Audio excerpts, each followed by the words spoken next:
Wal iftirasyu lan duduk iftirash. Yang nomor 13. Nah, sekarang nomor 13. Wal iftirasyu lan lungguh iftirash fi jami'il jalasati ing dalem sekabehane duduk al waqi'ati yang terjadi fi sholati ing dalam salat. Semua duduk di dalam salat itu kita duduk iftirash, kecuali duduk tawarruk yang mengiringi salam yang terakhir, salam di rakaat yang terakhir, memakai duduk tawarruk. Nah, semua duduk yang tidak diiringi salam, maka cara duduknya dengan duduk iftirash. Duduk iftirash itu ya seperti tahiyat awal. Kajulusil istirahati koyok lungguh istirahah. Jadi dalam sholat itu ada duduk istirahah. Kapan duduk istirahah itu? Ketika akan bangkit untuk rokaat yang genap. Rokaat pertama mau rokaat kedua, dari sujud kita kan langsung berdiri ya. Nah, karena tasyahud itu kan di rokaat kedua. Lah mau rokaat kedua itu kita tidak langsung dari sujud langsung berdiri, enggak. Jadi duduk dulu sebentar. Jadi setelah sujud kedua kita duduk sebentar, ya sebentar aja, sekiranya sebentar lah, tidak usah lama-lama, duduk itu sebentar, kemudian baru bangkit untuk berdiri rakaat kedua. Itu namanya duduk istirahah. Ini hukumnya sunnah juga. Duduk istirahah itu mau bangkit rakaat kedua, kalau 4 rakaat berarti yang kedua mau bangkit rakaat ke-4. Nah, kalau setelah sujud rakaat yang kedua itu kan sunnah duduk tasyahud awal. Nah, tasyahud awal. Tapi kalau rakaat yang pertama mau kedua, rakaat ketiga mau keempat, itu kan kita berdiri. Nah, sebelum berdiri ini, setelah duduk kita disunahkan duduk dulu sebentar. Setelah sujud duduk dulu sebentar, kemudian baru berdiri. Ini namanya duduk julusul istirahah, duduk istirahah. Dan ini juga hukumnya sunnah. Dan posisi duduknya duduk istirahah ini ya seperti duduk iftirash, dengan duduk iftirash. Wa julusi baina sajadataini lan duduk di antara dua sujud. Ini juga dengan duduk iftirash. Wa julusi tasyahudi lan lungguh tasyahud al awali kang pertama. Duduk tahiyat awal juga pakai duduk iftirash. Wal iftirasyu tawi duduk iftirash iku ayya jalisa yang terlungguh sapa asyakhsu seseorang. Cara duduk iftirash adalah ketika orang itu duduk ala ka'bil yusra, di atas mata kaki yang kiri, di atas mata kaki yang kiri. Ja'ilan hale menjatekake sapa wong dhahraha ing punggunge kaki lil ardi kedua tanah, ya seperti yang kita biasa praktekkan duduk tahiyat awal. Kaki kirinya dibuat duduk. Nah, kaki kirinya dibuat duduk, punggung kaki kirinya menempel ke tanah. Punggung kaki kirinya nempel ke tanah. Nah, atasnya ini kita buat duduk. Dan kaki kanannya jinjit. Kaki kanannya dijinjitkan. Ini duduk iftirash.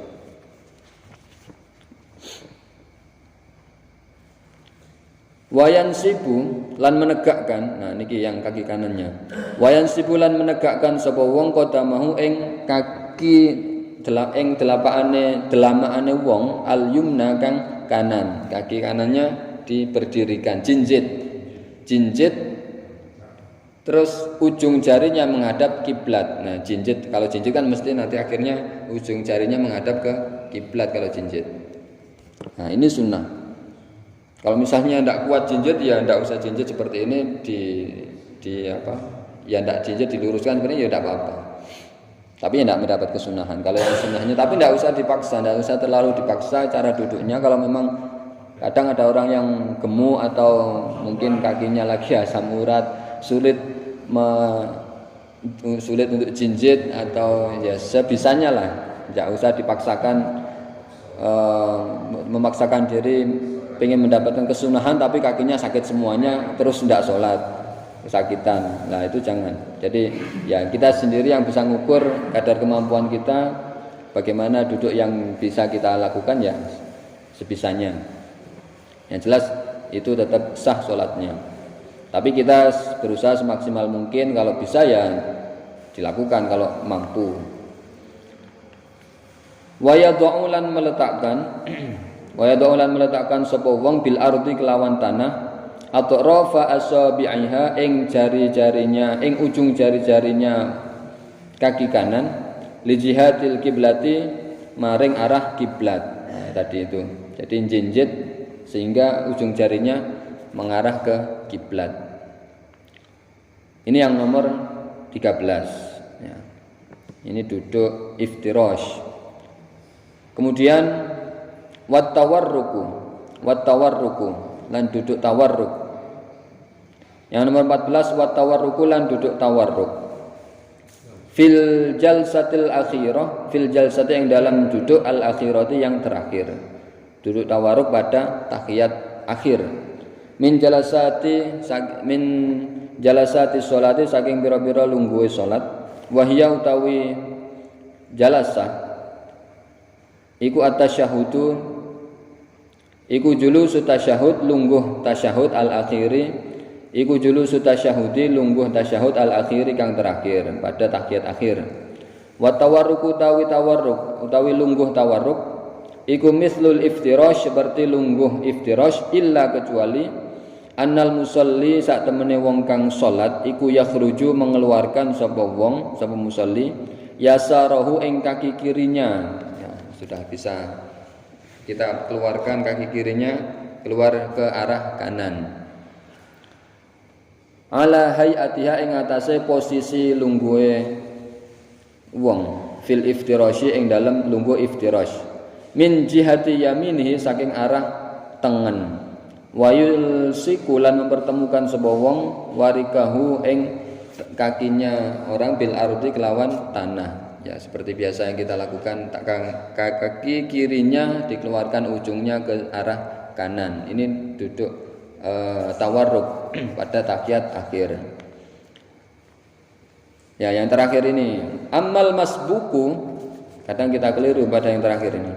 Amal masbuku anapun utawi wong kang makmum masbuk, orang makmum masbuk yang ketinggalan rakaatnya imam. Wasahilan orang yang lupa berarti ketika sebelum salam dia melakukan sujud sahwi. Fayaftarishani moko lungguh iftirash karone kedua orang tersebut, orang yang masbuk dan orang yang lupa yang akan sujud sahwi, duduk iftirash keduanya. Wala yatawarrokani lan tidak lungguh tawarruk keduanya. Maksudnya gini, ketika orang itu makmum masbuk, imam rakaat terakhir karena kita ketinggalan satu rakaat, maka kita misalnya sholat maghrib, imam sudah rakaat terakhir, rakaat ketiga, karena kita rakaat kedua, maka karena kita rakaat kedua kita tidak melakukan salam, maka kita memakai duduk iftirash. Imam rakaat terakhir karena imam mau salam, maka duduknya tawarruk, duduk yang rakaat terakhir. Karena kita duduknya tidak untuk salam, maka kita duduknya duduk iftirash. Nah kemarin sudah saya jelaskan duduk duduk tawarruk itu duduk yang mengiringi dengan salam.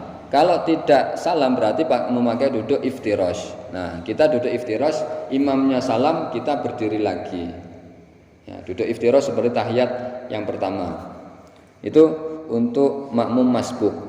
Untuk orang yang lupa, wasahi tadi orang yang lupa, ketika orang itu ada kelupaan ketika sholat, ada kelupaan sunnah abad ditinggalkan atau karena kejadian lupa, kemudian sebelum salam dia mau sujud sahwi. Kalau sebelum salam dia mau sujud sahwi, maka duduk tahiyat akhirnya memakai duduk iftirash dulu, tidak langsung duduk tawarruk yang seperti tahiyat akhir. Jadi kalau terakhir mau sujud sahwi, duduknya iftirash.